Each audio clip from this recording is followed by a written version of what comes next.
Hey, good day, everybody. We will start this webinar in about 1 minute.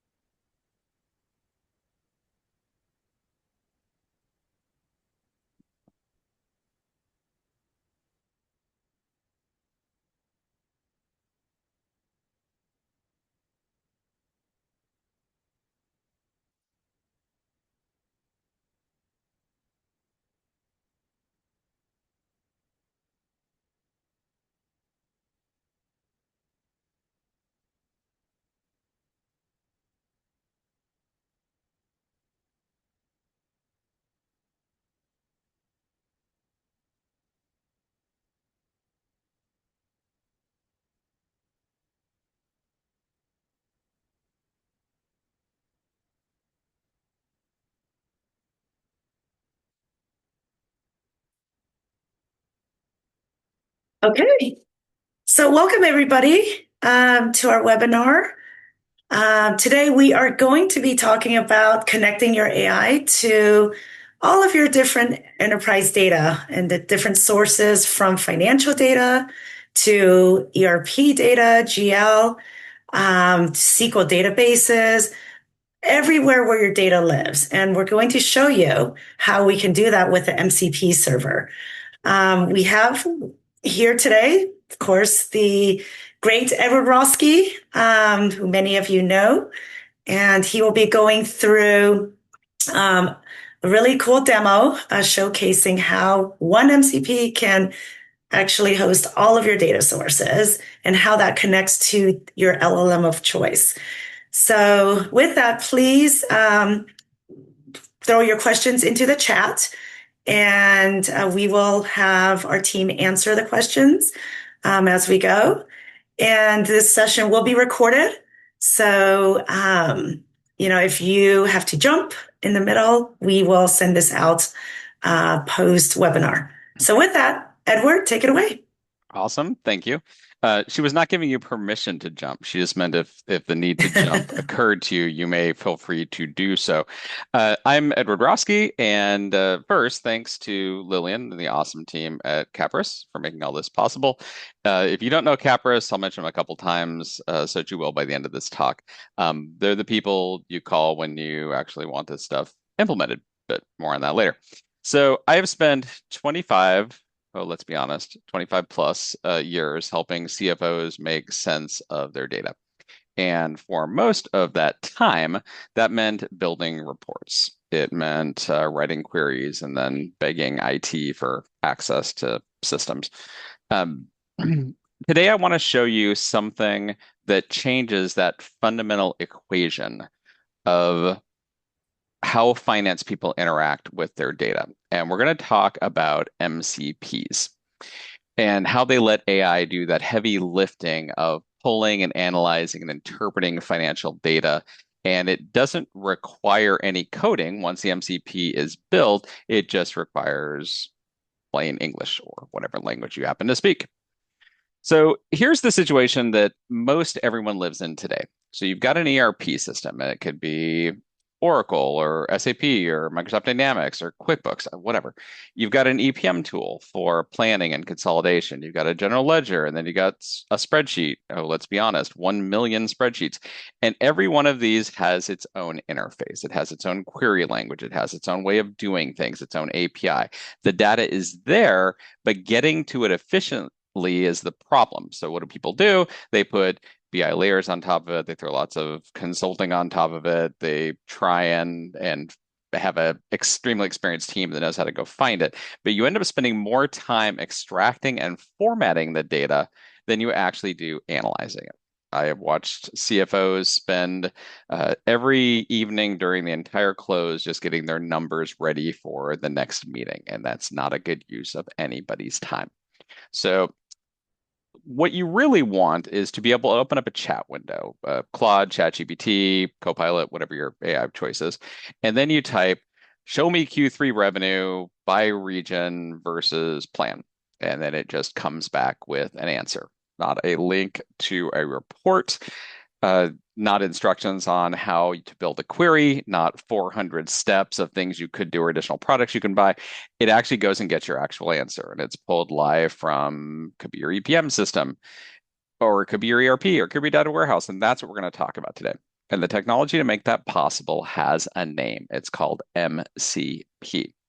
So I demonstrated a couple of these in the past, how to connect to Essbase, how to connect to Oracle EPM. What I did is I generated a synthetic company.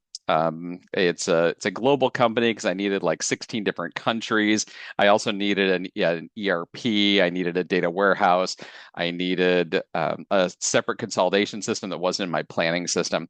So previously, you were able to, with Agent Cube, connect to Essbase and planning. So if you said connect, this is what you would get. But if I handily flip over here to Claude, so this is where you were. But now if I said uh, what I'm, by the way, I'm doing this live. And as WC Fields once said, never work with children, animals, or live demos. So we'll actually see what happens. What finance, first of all, I have to remember how to spell. What finance data can you connect to? If anyone's curious, I'm using Claude. The model that came out like in last night, I think, or maybe the day before, Sonnet 4.6. Now notice it gets the two it originally did, right? It still knows how to connect to Essbase. It gives you some suggestions on what you could do. It also says, oh, I connect to planning and pull all this interesting stuff, but now we have additional things. So I've always wanted to be rich enough to afford SAP, so I made up an SAP GL. So there's now a data source back there functioning as SAP. Lets me do things like journal entries, tile balances, master data, anomaly detection, that kind of thing.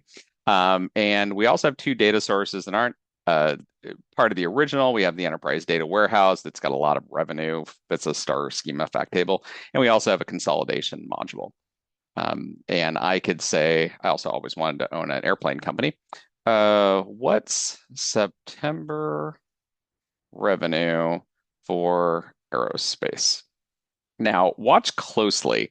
When I type this in, watch right about there where I'm pointing with my right here, warehouse query revenue. So it figured out that it needed to go get this data from the warehouse. And that was basically instructions in the MCP when I created it that said, if you need bulk data like revenue, go get that from the warehouse. So basically, it ran a query, it returned a whole lot of data coming back. As for how it knew to go pull September of 2025, it actually got that from substitution variables coming out of planning. So it didn't try and pull 24 or 23. I actually had some substitution variables set up so it knew 2025, so it knows context. Now, this is a simple, straightforward question, but it actually is able to go back and run a query to go pull that back. 773 million, 40 transactions, 907 units. Let's go back over to here. So we're going to start with the basics. How did that magic just occur? Because if any of you tried to go out and hit Claude or ChatGPT or Copilot or Gemini, it would come back and tell you it had no idea what your revenue was. It would probably define what the word revenue meant and tell you, I don't know, the entire etymology from it dating back several hundred years. So we're going to go back to the absolute beginning. No, I don't mean 700 years ago. I'm going to go back to the days of all kinds of additional cables. So if you remember the old days of computing, and I can cite those days because I was there when the deep magic was written. Every device had its own connector. So printers had parallel ports and mice had, I think, those round serial ports. I think keyboards had their own thing. It was a mess. And then USB came along and said, one connector, everything works. We might change the plug after a number of years. So there's a new universal connector, but for many, many years, one connector, everything works. MCP does the same thing for AI. AI actually stands for Model Context Protocol. Now, you may immediately forget that because hardly anybody in the AI industry even remembers it. Just remember MCP, because what is important is what MCP does. It is the new USB for AI. It creates a standard way for AI to connect to your data. So before MCP, if you wanted AI to talk to your ERP system, you needed custom development. You needed a dedicated integration. You needed developer time, and you needed budget fights and basically get in line behind a whole lot of other people. Uh, but with MCP, if you want AI to talk to your ERP, you just build or use someone's existing one connector, and then any AI tool could use it. So it's one standard, universal access. Every major AI company supports it to different levels, but they all support it because it is an open standard. So Anthropic, OpenAI, Google, Microsoft. This is not a proprietary play. It is an industry standard. I know we have a lot of IT people on today. We actually have a lot of software vendors and consultants, which is fun. Hey, I like you all.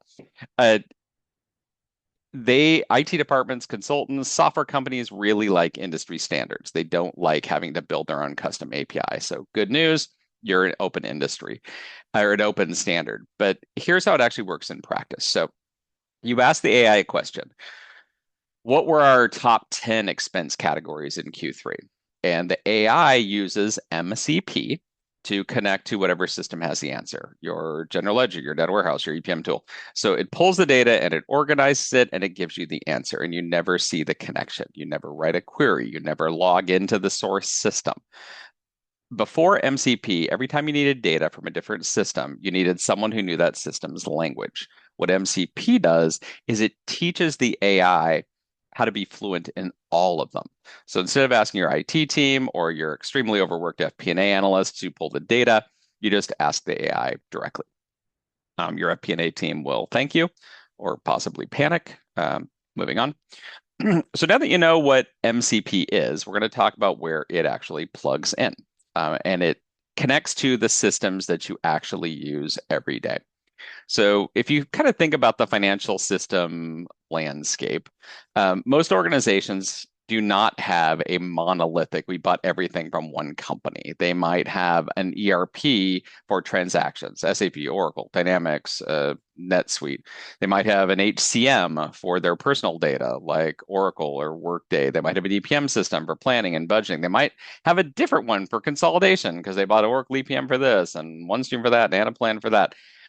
A general ledger, a cloud data warehouse like Snowflake or Databricks or BigQuery, where you're centralizing your financial data. And then you toss a bunch of BI tools into it, like Power BI and Tableau for visualization and reporting. And then you have a treasury management system. Then you have a tax system. Then you have all the external market data feeds. Here's the key. Every one of those can be MCP connected. And it is not a load to the MCP. The MCP is not a data source. It is nothing but a translator. It goes from the LLM, the chatbot, to the data source and back again. And it retrieves it all in real time as the LLM requests it. And because MCP is a universal standard, you don't need a separate integration for each one. You connect your data warehouse one time, you give it a connector that knows how to talk to your data warehouse, and every AI tool in your organization can query it. You connect Oracle EPM, and every chatbot, Claude, ChatGPT, Copilot, you name it, can access it. I did not try and put every possible data source known to humankind on here, but I will say if it has an API, Caprus can make an MCP connector to plug it into whatever your AI tool of choice is. We just started with Essbase and EPM, but anything is buildable. So I'm going to start by talking about ERP. There are several companies right now, major software players, trying to build MCP connectors to talk to whatever their ERP is. For instance, at Build 2025, Microsoft said, we've created a new Dynamics 365 MCP connector. Because they understand the importance of this. They want to give Copilot and ChatGPT and Claude access to their ERP and their business actions, purchase orders, journal entries, vendor records, inventory data. It's also not read-only. So even though what I'm going to be showing you today is read access, if you had proper authorization, an AI agent could post a correcting journal entry. It could create a purchase order. It could run an inventory adjustment. Some of you just died a little on the inside as a chill went up your spine. We're going to talk about controls later. It does use a full security, so if a human doesn't have a right to load something to there, the AI isn't going to be able to do it either. But there are also going to be ERPs that don't have MCPs yet. SAP, Oracle, whatever. The good news, companies like Caprus are building them. By most of this, I would say by the end of this year, most major ERPs will have MCP connectors either available from the vendor to connect to the ERP, or there'll be a custom one that you're using. But it's custom, but it's going through the open AI. By the way, some of you are submitting questions through the chat. Some of you are submitting them through the Q&A. Either one is fine. Have fun. You submit them through the chat. Gary Christie's probably going to respond. If you submit them through the Q&A, I'll see him and respond in a bit. But ask anything to your heart's content. Okay, so let's talk EPM. This is close to my heart. I spent 3 decades, that hurts to say out loud, in this space. But if you think of all the things that EPM encompasses, it's literally managing the entire performance of your enterprise. So financial consolidation, planning, budgeting, forecasting, scenario modeling, profitability, account reconciliations, tax, you name it. It all involves pulling data, running calculations, reviewing results, and making adjustments. But with MCP, you could just say, run the Q4 forecast using my really aggressive growth assumptions and compare it to my base case. It would connect to your Oracle EPM or your Anaplan or your OneStream or whatever instance. It would run the scenario, it would pull the results, it would present you with a comparison. And you would never have to navigate through a menu. You wouldn't have to learn every single individual system because a lot of bigger companies now have multiple EPM solutions. This isn't theoretical. I spent most of December and January building and demonstrating how to talk to Oracle EPM planning. As soon as someone shoots me an email saying they want to test it, I've got a connector for Oracle EPM Financial Close Consolidation waiting in the wings. On that note, if you have FCC and you want to see analyze and report on your data, shoot me an email. I really want to test that one. So the general ledger is where the truth lives. So every transaction, every journal entry, every adjustment, but querying a GL effectively requires knowing the chart of accounts. It knows how to understand the coding structure. It knows which segments to filter on. Most of you rely on someone else to pull that data. MCP changes that. So you ask, what were our top 10 expense categories in Q3? How do they compare to Q2? Or I don't know, show me all the journal entries over $50,000 posted in the last week of the quarter, because that's kind of scary. The AI will handle the query and you get the answer. It will also be able to dig through all of the data, so it can find things that a human might miss. It could find unusual patterns in journal entries that could indicate errors, or let's be honest, something a whole lot worse. Somebody asked a question, are these companies, these AI companies, well, I'll answer this in two different ways. The question was, are these companies charging for MCP access?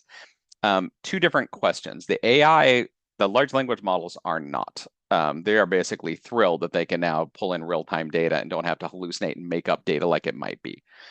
A lot of the software vendors are charging for their MCP access one way or another. They're charging it for the user, they're charging it for the software extension, or they're charging it for the additional usage that comes back through it. If we built you a custom connector, we'd be charging you to build the custom connector specific to whatever your data source actually was. So yeah, depends on the company, essentially. A lot of you have invested really heavily in cloud data warehouses. I think Databricks is now worth like $190 billion. Snowflake, I think, is worth double that. Yeah, BigQuery, whatever. You've copied up years of financial data there, and then you got Power BI or Tableau or some other BI tools sitting on top. The problem is that those were designed to make it so business people could just go get whatever answer they wanted. The problem is they've gotten so complicated that getting those ad hoc answers still requires technical skills or waiting for someone with technical skills. So MCP eliminates that bottleneck. You just simply ask in whatever your language is of choice, what was our customer acquisition cost by channel for the last 4 quarters? How does it trend? And then the AI will translate that into the right query. It will run it against your warehouse. It will present the result. You don't have to wait for IT. You don't have to submit a ticket. You don't have to go invest in 5 days straight of how do I use this BI tool class. You ask in the language you're comfortable with, and the numbers will stay consistent with your dashboard. So any BI team will like, wait a second, what if I saw a different number on the dashboard? You won't. The AI is pulling from the exact same data model that the dashboard is pulling from. What you're essentially doing is you're adding a natural language front end for your entire analytics stack. by the way, that whole concept of kind of business user driven, let business people ask questions in business language, that's what a lot of us were promised BI tools would be 15 years ago. Now we're here, just slightly delayed. So let me address that little voice in the back of your head. I've been here before, Edward. Connect system A to system B, and you build the integration, and then it works. And then someone updates an API, or the schema changes, or I upgrade my ERP, and then suddenly my integration breaks, and nobody knows why until Monday morning, why I didn't get all my sales information from this one location, or why the whole report doesn't even run. I have lived through this on the consulting side. I've lived through it on the business side. MCP is fundamentally different. It is an open standard. It is what every single one of the companies is using to come talk to this. So when your ERP vendor updates their system, they will update their API so that the MCP will connect to it. The AI tool doesn't even care. They're still speaking the same standard they already were. It's like upgrading your phone doesn't break your USB-C cable. The standard doesn't change when the systems behind it evolve. I do allow that one day, decades into the future, there will be a successor to MCP, just like half of my USB A and B cables no longer plug in, and the other USB-C is the new standard. Until there's something else to replace it, years, decades down the line, this is what every single one of the AI vendors is doing. So there are plenty of MCP connectors right now. The most commonly used ones are things that will connect to your email, that will connect to calendar. Um, there are also a lot that will connect to public data, stock prices, weather, commodity prices, you name it. But here's what matters for most of you on this Zoom. Connecting MCP to your own data. So your internal financial data. So this is the stuff that lives um, in your ERP. It lives in your EPM system. It lives in your data warehouse. And that's where the competitive advantage is. Any company can query public market data. Anybody can go to data.gov, but only you should be able to ask something like, does our actual manufacturing cost per unit compare to our budget assumptions by plant location for the last 6 months? And where are the biggest variances? And how does that compare to the standard across the industry? So you can combine your internal data that is proprietary with that public data is not. But doing that requires access to that internal data. That is exactly what a custom MCP connector does. You build it once, and then every AI tool in your organization can use it. And if you decide to switch later, like, I don't know, you started with ChatGPT because what all the cool kids were using, and then you switched to Copilot because the IT department said, we really like Microsoft products, lots of governance. And then you said, well, I've heard Claude's a better analyst, and you switch over to Claude. It still keeps working. Every AI tool can call that exact same MCP connector. It's actually kind of amazing. It's one connector, universal access. So I will show you something additional. Um, Here, let me go back up. I'm just going to modify this query because why not? And I'll say, how is September looking? This is the world's vaguest question. But this is something that a business person might ask. Now, what it's actually doing behind the scenes is it's pulling some substitution variables to get the current reporting context. It's querying Essbase to get the P&L. It's pulling in it's going to finish showing it before I explain it. It's going to pull in accounts on the accounts by various months for quarter 3. It's going to run a variance report for MGI total for September. It's going to check and see if September is closed. Then it's going to get the current outstanding tasks. So revenue, I won't read it all to you because I know how to read, but revenue came in at 1.85 billion against a budget of 1.94. We missed by about 4.6%. That flowed through pretty hard. We messed up gross margin. EBITDA tanked pretty substantially, 15% below plan. Revenue missed, drive most of the plan. Good job on controlling COGS and R&D. Close status. Close is still in progress with a target of October 8th. I set this thing up so it would be a September 2025 close situation. I'm pretending it's October 8th. Or we've got a close date of October 8th. So 10 and 15 are closed, 3 are in review, aerospace, they're doing something weird with their FX, industrial Germany, and healthcare. 2 are still open. Brazil, they always take forever because Brazil changes GAAP every day ending in a Y. And UK is waiting on external report. Notice it's offering, do you want me to drill in? Do you want me to look at the intercompany eliminations? Do you want me to pull the revenue to see if September was a 1 month blip or part of a pattern? So it knows what the period is. It knows I'm looking at 2025.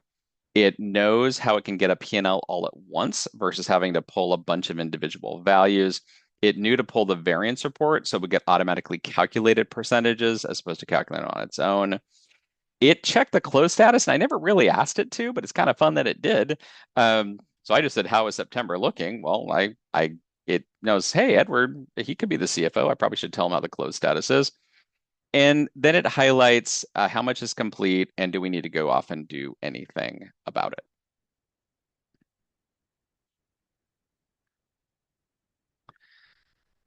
But then we get to the part that's really cool. So far, I've been asking questions, and in some cases, it kind of goes beyond my question. But I've been saying, how does September look like? What is the percentage that's aerospace? I've been asking a specific question and then getting an answer. But as you notice, it's starting to go beyond the question, and that's important because it's just the beginning. So we're going to talk about what happens when AI doesn't just answer questions, but actually does some work. A few other questions. Does it really mean I don't have to flatten all of my ERP, EPM, and Essbase data into Databricks to uncover to enterprise AI? I really don't need to duplicate my data. Yeah, that's exactly what it means. It means that you leave it in whatever format it is. And I intentionally made this as complicated as I could. So I've got a Snowflake schema running off in my data warehouse. I've got transaction level data that you would argue would want to bring up a level coming out of the ERP. I've got nothing but cube data coming out of Essbase. It's also cube data coming out of planning. Consolidation is a really fascinating one because it is hierarchical data and it is also uh, closed tasks coming out of the same system. So it's a combination of relational and consolidation. But yeah, I hate to I hate to say this publicly about Databricks before they IPO. Let them IPO and then you can tell them I said this. I believe that the days of copying your data all over creation into whatever format the new thing wants to see it in, like, oh, we don't like cube data. I want you to flatten it all. Or I want you to raise it up and make it cube. I want to pre-calculate. Those days are dying and they're dying rapidly because not much like a honey badger, AI don't care.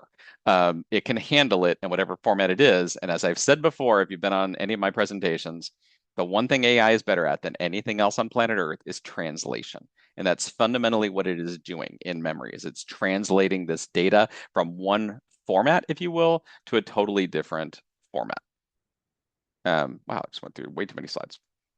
So I want to define agentic because it's been thrown around a lot. It was kind of the key term for 2025, and it's definitely been the hot topic over the last week or so because a one-person company doing agent stuff may have been bought for $1 billion, or 10 billion, or 25 billion, or 40 billion, or maybe they just gave him a job. We're not sure, but a regular interaction with AI that most people think of is not agentic. The normal AI interaction that most of us are trained is we ask a question, we get an answer. One step. Agentic AI, agents are different. You give it a goal, like prepare the monthly close analysis, or you ask it a question and you don't tell it how to do it, you let it figure out the steps on its own. It might need to prepare the close analysis, might need to pull the trial balance, might need to compare it to prior month and prior year. It might identify significant variances. It might research the causes. It'll go off and draft the narrative. And these are multiple steps working autonomously. And that's the difference between asking someone to hand you a wrench and asking someone to fix a sink. MCP is what makes this possible. It gives the AI the ability to actually interact with all your systems. So not just read from them and answer your question like a BI tool, but actually go off and take an action. So the pattern's pretty simple. Step one, observe. The AI is looking at what systems it has access to via MCP. It's reading the data if it needs it, but it's trying to figure out okay, where would I go to get trial balances? Where would I go to get budgets, forecast transaction details? Notice mine was really fast. It's because I actually put it in the instructions for the MCP. If you need this type of data, this is the place to go get it. You can make it, if you don't really know what you're doing on an MCP, you can just say, here's the tools, figure it out on your own. But you can also give it instructions to kind of help out.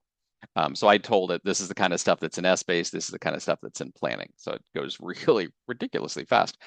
Um, the next step is thinking. It analyzes what it found. It'll look at the variances. It'll identify trends. It'll spot anomalies.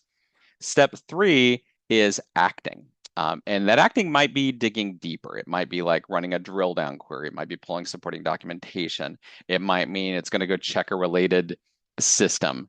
And then step four is it reports. It presents its findings in either whatever format you asked for, or if you didn't ask for one, it'll present it whatever format it thinks is best able to communicate the information to you. One of the things that's kind of fun is if it doesn't just come back and tell you the answer in a lot of cases, it'll lead you on a journey. And it'll say, oh, well, I was looking at this report and I noticed this anomaly. So then I went off and looked at this report and noticed this, and now I have a trend and here's a chart for it. It did actually no such thing. Because AI does not need a report. An AI does not need a dashboard. It does not need a chart. Those are for humans to look at. The reason it's telling you, oh, I started with this report and then I looked at this report and then I looked at this trend and then I noticed this number was weird, is because it brings you along the journey. The AI is essentially change managing you to bring you to the result. Now, the AI probably pulled also far more data than it ever showed you. So it's not that it didn't look at that report, it just looked at a whole lot more. Because what it's actually doing is it might pull the data and then it says, I kind of noticed something unexpected. Um, and then I dug deeper and then I found the root cause and then I reported on it. If that sounds familiar, it's exactly what a good analyst would do, except it's doing it in minutes, not days, and it doesn't need raises. By the way, I know a lot of finance people on the call. I love you. I hope you all get raises. Um, so I'm going to show you like what this might look like. So you're reviewing quarterly results. You see cost of goods sold is 2.3 million over budget. In the old world, you'd email the accounting team, you'd wait a day, you'd get a spreadsheet back, you'd dig through it, you send follow-up questions.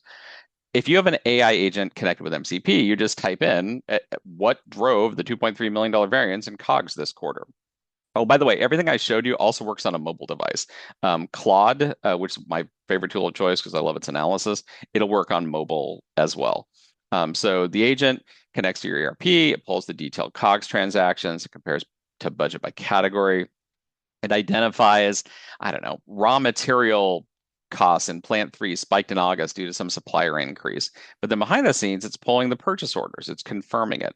And then it's checking whether your new pricing is reflected in the Q4 forecast. And then it reports all of this back to you in like 30 seconds. So you ask one question, you don't even know all the effort it goes to. Maybe you don't even care, and you get one complete answer.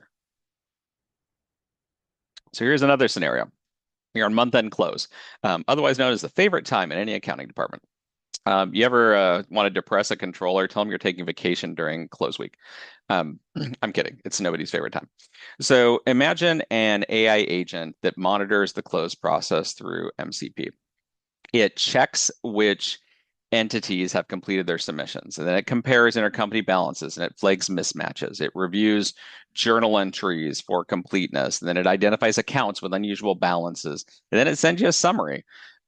Well, your US entity completed their close, but your 15 international ones did not. Intercompany is out of balance by 47,000 between entity 5 and entity, I don't know, 12.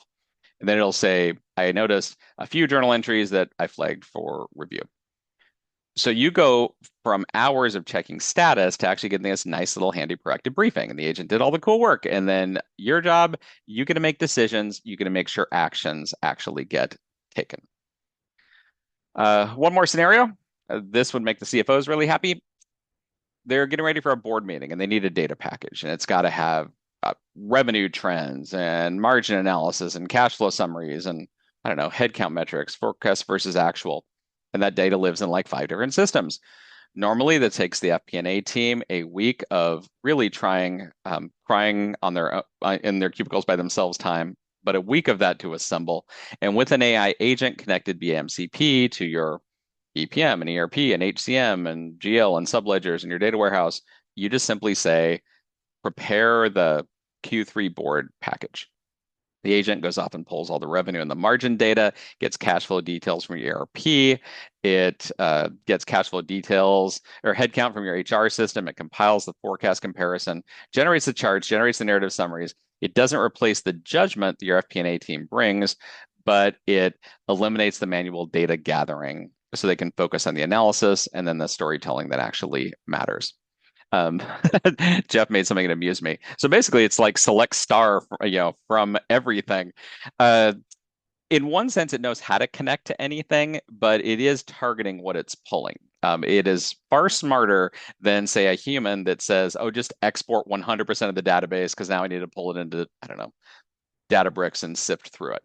What it is doing is it's filtering down to the exact specific information it needs. So it's more like select from everything where, and then a whole lot of detail where clauses that are coming back.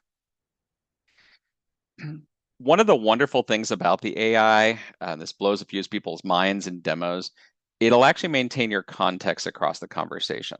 So if you said, how did EMEA perform in Q3? It'll pull the results, and then you say, break it down by country. And it doesn't go by every country on planet Earth. It's like, oh, just like a human would. You were just talking about EMEA, you probably want those countries. And then you could say, oh, I looked at the results. Wow, Germany looks weird. What happened in Germany in August? And then it drills into Germany's August numbers. And then you say, was that driven by volume or price or exchange rate? And it calculates the volume price mix. And every question builds on the last one, like you're having a conversation with a really smart person who's able to access anything. So the AI is going to remember the context, but you're having a conversation. But you're having a conversation with an analyst that has instant access to every single system and never once says, I'm going to need to get back to you on that. By the way, that is probably the most expensive sentence in corporate finance. The only one that delays things more is I need to think about that, which is code for I'm not going to think about that until you remind me. Okay, let's flip back over. I'm going to modify this because I'm just kind of in a zone. I'm going to say, I like the close example. Are there any unusual entries this month? A leading question. I know there are because I put some unusual entries in. So at this point, it is going off and attempting to locate them. Oh, side note. Yeah, now it's going like, nope, haven't found anything interesting. It's going on to check January. Most recent data is September. So let's go back and look at that. All four are high risk. Let's see what it actually noticed. I did put three in here that I was hoping it would find. So congratulations, it did. Most recent data is September. So 2.3 million, Jay Smith. Oh, that guy. A manual reclassification of overhead from corporate to aerospace. Take that, aerospace. Posted late in the period on September 28th. Large manual adjustments. We need to make sure that it's properly authorized. A $1.7 million audit fee, accrued it, and then reversed it the same day. I'm not sure who Kay Lee is, but we need to have a talk. This is the one I'm really excited about. $5 million material accrual from good old Mark. Three red flags on this one. It is a round $5 million figure. It was posted at 11:47 on the last day of the period, and it is a large manual entry. Late night, round number, period end accruals are a classic earnings management signal. This one deserves the most scrutiny. Want me to check other company codes or dig deeper into any of these entries? Oh, side note, I actually built this up so that I imagined that we had a lot of GLs that weren't SAP. That our consolidation system was pulling from them all over the place. So I made it so my quote unquote SAP instance is only US data out there. By the way, it is, if I actually dug into the finance integration step up top, you'd see it's doing things like checking them with Essbase. It's verifying the impact on the overall financials, basically what you would want a human to be doing. Why did aerospace underperform budget?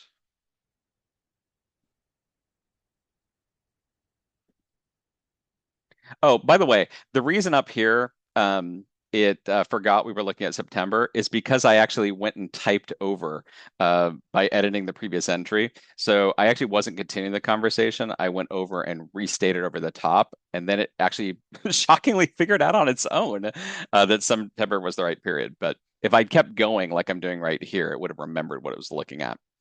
So full picture for aerospace, net income missed budget by 15.3%, meaningful miss driven by compounding problems, revenue shortfall, and expense overrun.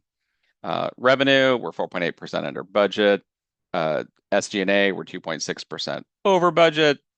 This is depressing. The bright spots are minimal. Well, that's consultant speak.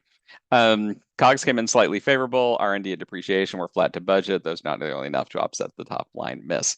Bottom line, aerospace underperformed because volume came in light across all regions, while SG&A was not pulled back to match. So it's actually figuring out what the overall impact was, and then it's volunteering. It stopped because it actually answered my question and gave me some more analysis than I expected. Do you want me to go back and see if the data actually says this was happening and someone should have seen it? Or do you really want me to go investigate what Mark Rodriguez was doing when he booked this $5 million late night accrual against these aerospace COGS numbers out there? Um, I don't know. I'm kind of in a zone. Where are we on the September close? I could have just said on the close because at this point, now it knows we're talking about September again. So it's checking the consolidation system. Its close date was October 8th. You were at 10 of 15 entries closed, 3 interviewed, 2 still open. Goes on to tell us what was closed and what's not out there in the system. So there's energy in Brazil, energy in UK. It's blocked on internal issues. Um, I could ask it this. Let's see if it actually knows the answer to this. What's blocking the energy? I could keep asking it questions until eventually I got to something that it has no way of actually knowing. Let's see, what's blocking the energy Brazil close? There actually was a note. Okay, cool. Tax provision pending local statutory filing. Oh, I love you, Brazil. Let's face it, it was Carnival. Um, Carlos Menendez is a responsible party. Stated blocker is the tax provision. There's also an FX situation. Spot rate is 4.2% underneath. This is fun. It's actually going off and getting external data to pull in to look at the exchange rate. Does Carlos have a firm date from the statutory filing agent? If it's past October 8th, it's going to slip, and we need to decide if that's a horrible thing or not.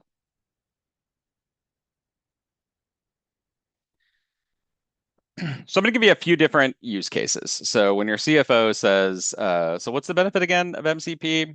Start by saying we get to see real live data. We get to see it in our AI, and we don't have to move it anywhere. We just have a connector, and we plug it in, and the world is awesome, and it happens in a matter of days. And then you plug it in, and it's going to work from that point on.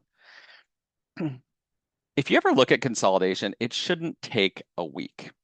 You're doing things in your consolidation like you've got multi-entity, multi-currency, intercompany eliminations, minority interest. It is complex. It does take time, but most of that time is spent on mechanics. It's not actually spent on humans doing judgment stuff. An MCP connected to AI can pull trial balances from all the entities. It can identify intercompany imbalances. It can flag elimination entries that don't match. It can check currency translation rates. It can generate the consolidated statements, highlight line items that look weird. Your team still makes the judgment calls, but that grunt work, the pulling and the check-in, reconciling, that is now automated.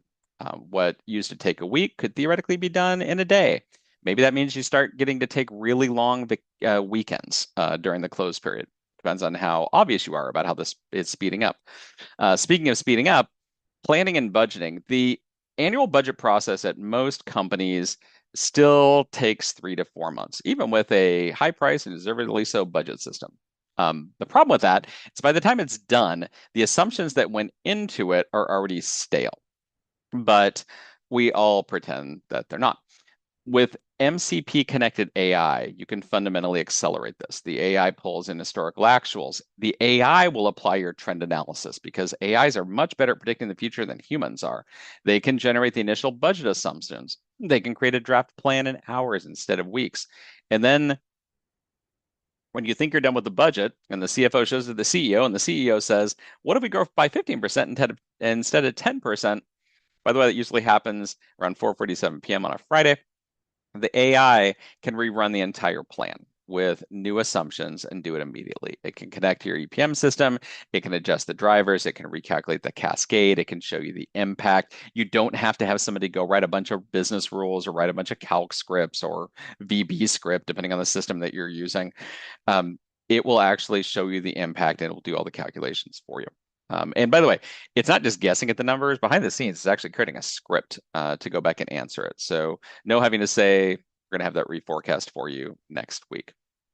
Variance analysis is where I got my start in my career. It's where a whole lot of FP&A teams spend a huge portion of their time, and it is largely mechanical until a certain point. Compare your actuals to your budget, calculate the difference, identify the big ones, research the causes. Eventually, normally, then a human has to type in, oh, here's the reason why. Well, if you actually had an MCP connected agent, you could do this across your entire organization. You could do it in minutes. You could do it for every cost center, every line item, every entity, identifying the material variances, ranking them by impact, start researching the drivers, all before your team even comes in the morning. Now, this doesn't replace the analyst job. It changes it fundamentally, though. It it upgrades it. Instead of spending 80% of their time finding the variances, 20% of their time analyzing them, and 0% of their time making sure someone actually does something, we can now spend 80% of our time analyzing, 20% of the time making sure action gets taken. And eventually, our jobs become making sure someone does something with this data. Even though that's a lot of their current role, your FP&A team did not go to school to be Excel formula jockeys. They're not meant to be human calculators. We want them doing actual analysis. Cash flow forecasting, it is critical. It is hard. And it's because the data just lives all over the place, including in some cases checks in a CFO's drawer. But we've got AR, AP, payroll, what am I forgetting? Debt service, CapEx commitments. An AI agent can pull all of those simultaneously. It can look at receivables aging. It can predict collection timing based on historical patterns. It can check your AP schedule. It can incorporate your debt calendar. It could then make a really nice rolling 13-week cash forecast that updates automatically as new data comes in. So when someone says, do we have enough money to buy that in Q2 or make that acquisition in Q4? The answer not only comes back and says yes, it's got all the supporting analysis. Audit and compliance. So we do have at least a couple of, I know we have 140 plus people on today, but I think we have a couple of people in the actual accounting department. So controllers, ears, perk up. So traditional audit procedures rely on sampling. You check a sample of transactions because checking all of them is really impractical. MCP changes that equation. An AI agent can literally review every journal entry, every single one. I am using the word literally correctly. It can flag entries that match known risk patterns. It can look for round numbers, entries just below the approval threshold, entries posted at unusual times, like that one I just found, entries to unusual account combinations. I'm going to assume people are generally honest. 90% of people are honest 90% of the time, and someone made a boo-boo. And put it to an account combination they shouldn't have. This doesn't replace your auditors. It gives you the ability to audit it before they come in, and then it gives your external auditors superpowers. You can get them in and out really, really fast. Um, this is a fundamental shift, by the way, in audit quality. Heads up, your external auditors will either love this or hate it. Probably both, to be honest. So here's one that will save you time every single month. So when you're trying to convince your CFO why you should do this, management reporting. So with MCP connected AI, the agent can pull the numbers from your EPM system. It can generate the reports, and then it can write all the commentary. They're actually plugging this into some reporting solutions. They're doing it within the reporting tool. This kind of takes it out and makes it available to any AI, but you could come in and ask it something like, revenue increased 12%. Tell me why. And it'll go, oh, no problem. It increased 12%, driven by strong performance in the consumer segment, partially offset by a decline in, I don't know, enterprise due to delayed contract renewals. That is not a human writing that. That is AI pulling the data, analyzing the drivers, and writing the narrative. And it'll give you the data to back it up. Your team reviews it and they refine it instead of actually creating it from scratch. If anybody has any questions about the report, You can't really go off and question an EPM reporting tool, but you can if it's an AI. You can ask the AI, I want to dive into this more. I want to understand where you came up with this number. Please explain why this was your explanation that went with this. It has full context because it actually built the report from the source data, even if that was in multiple places. Okay. We're going to do something that seems inherently dangerous right here. I'm going to say compare, flip over to Claude, compare my Essbase revenue to the SAP GL and data warehouse for September. Do they reconcile? Great question. I agree. That was a I'm asking good questions, and that was an excellent one.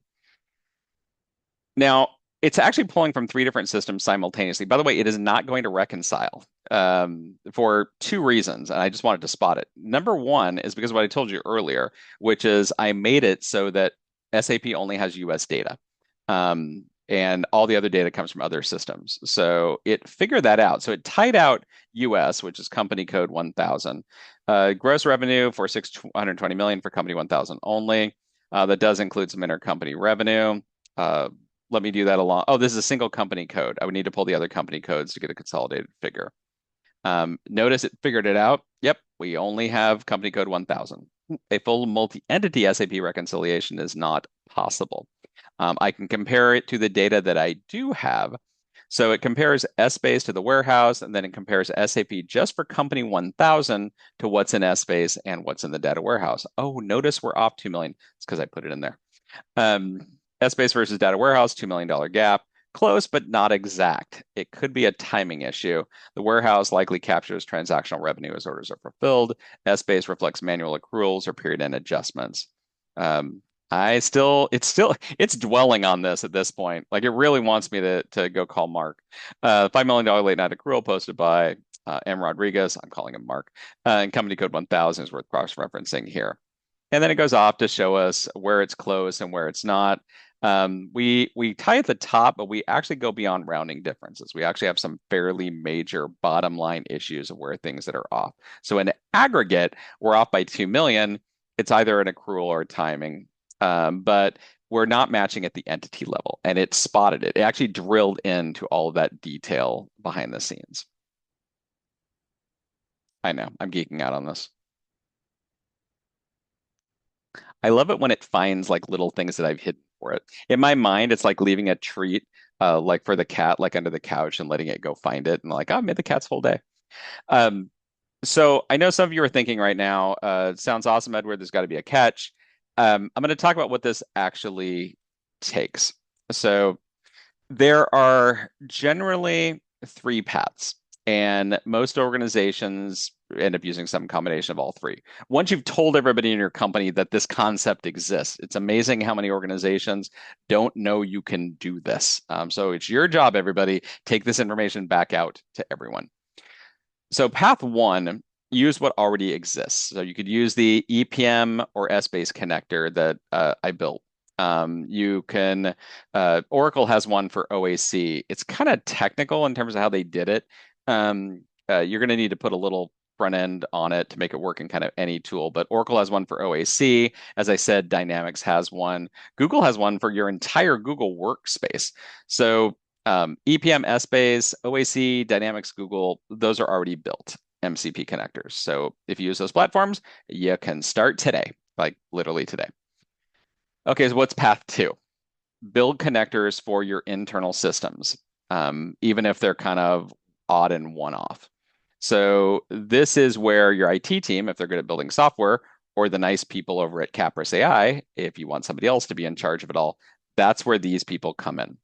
They can build an MCP connector for your data warehouse, or your ERP solution, or your database, or your HCM.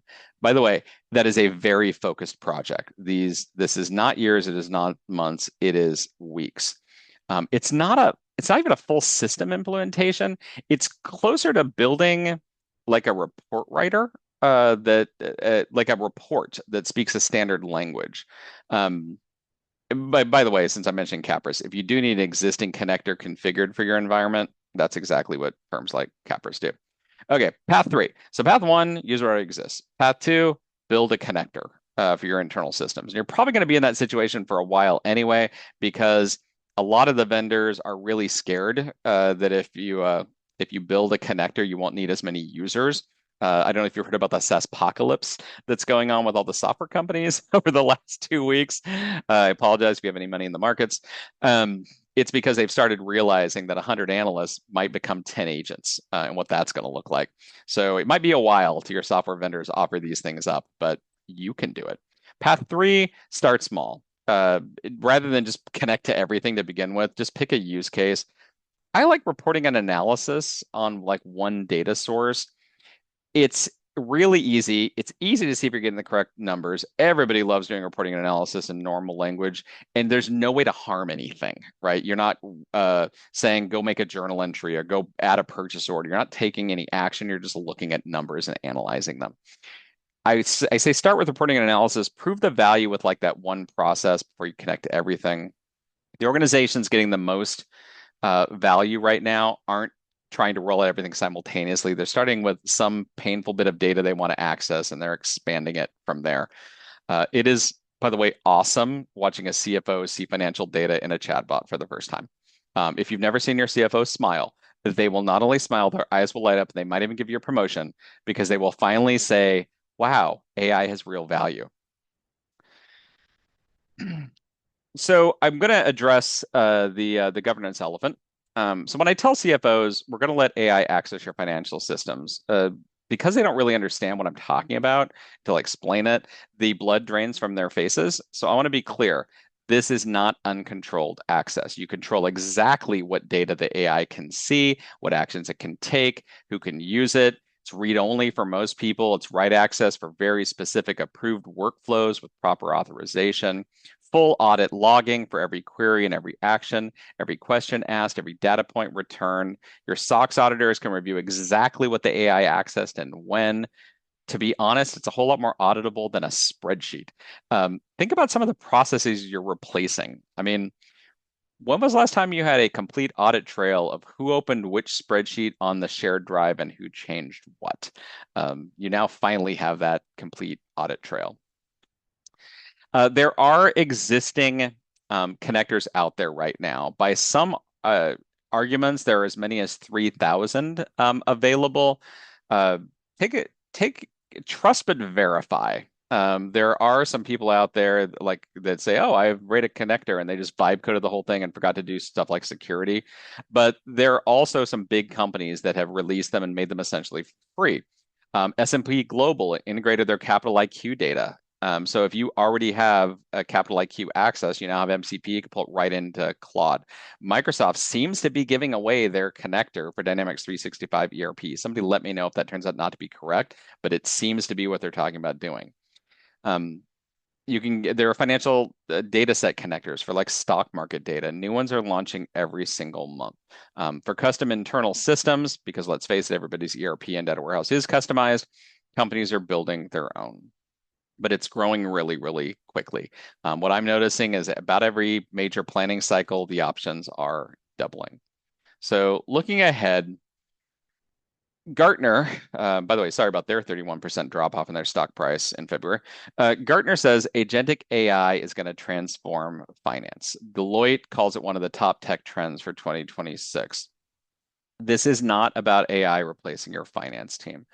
The future is your finance team working alongside AI agents. They're going to have an AI agent monitoring the close, another one handling variance analysis, a third managing cash forecasting, a fourth will do continuous audit monitoring, and they will all connect to your systems through MCP. You must learn those letters, MCP, and they will coordinate with each other. And your people, they can handle the judgment and the strategy and the stakeholder communication and I don't know. So what should we do about this number you just delivered to me? They're spending less time in Excel hell and more time doing the work that actually requires a human brain. By the way, that is not a dystopian future. That's actually a better job. I think I've seen a whole lot of disillusioned people that came out of college thinking they were going to do the stuff they were taught in college and then found out your job is to make sure that our sum formulas are including all the rows above it. So what would I do? Um, Three things. First, I'd experiment, pick a use case, variance analysis, report generation, data exploration. Try it with an MCP connected AI. Second, identify, look at your finance processes, figure out where most of your time is spent. By the way, it's going to be data gathering. It's not analysis. Figure out where you could redirect the 80% of the time if you handle the data analysis or the data gathering side. Third, plan. Your IT department is going to want to be involved in this. You're going to need to talk to your system vendors. You're going to need to talk to some really smart consultants about where this is all going. The organizations that move first are going to have a significant advantage. It is not because the technology is hard to adopt. It isn't. It's because learning and getting comfortable with AI takes time. Getting your team comfortable working alongside AI, that is a cultural shift. It is not a technical one. MCP doesn't just connect your AI to data. It is about eliminating that friction between you and the information you need to actually make good decisions. So it doesn't matter what your data source is, financial or otherwise. It doesn't matter what your LLM is. You can connect them and make real data real time inside your AI. If you don't know where to get started with LLMs, I talked to Lillian and she and Gary Chrissy are happy to hop on a Zoom with you, talk over whatever you have, and give you 20 to 30 minutes of free advice on living in whatever world you're in at your company. Just email Lillian, lbuziak@caprus.ai, say something like, I'd love to do this cool MCP stuff Edward was talking about, but I'm not exactly sure where to start. Give me 20-ish free minutes of free consulting because Edward told me you would. Send that email to Lillian. She'll be thrilled. There are some upcoming webinars. Gary is going to talk the whole security technical architecture, make the IT department very, very happy side with MCP Secure AI deployment on March 12th. On April 2nd, we actually have customers that are using this, big Fortune 500 customers. So Lillian's going to talk through some of those in April. Also, my favorite conference, still to my dying day, I used to be on the board. Lillian Buziak's the vice president of audit tech right now, is Kscope. Caprus is gonna have an AI presentation there talking about how to make Essbase speak their language. If you don't know what Kscope is and you have any involvement in Oracle EPM or Essbase or Oracle Analytics, go to Kscope. It's in Denver. I strongly encourage you to go. It's in June.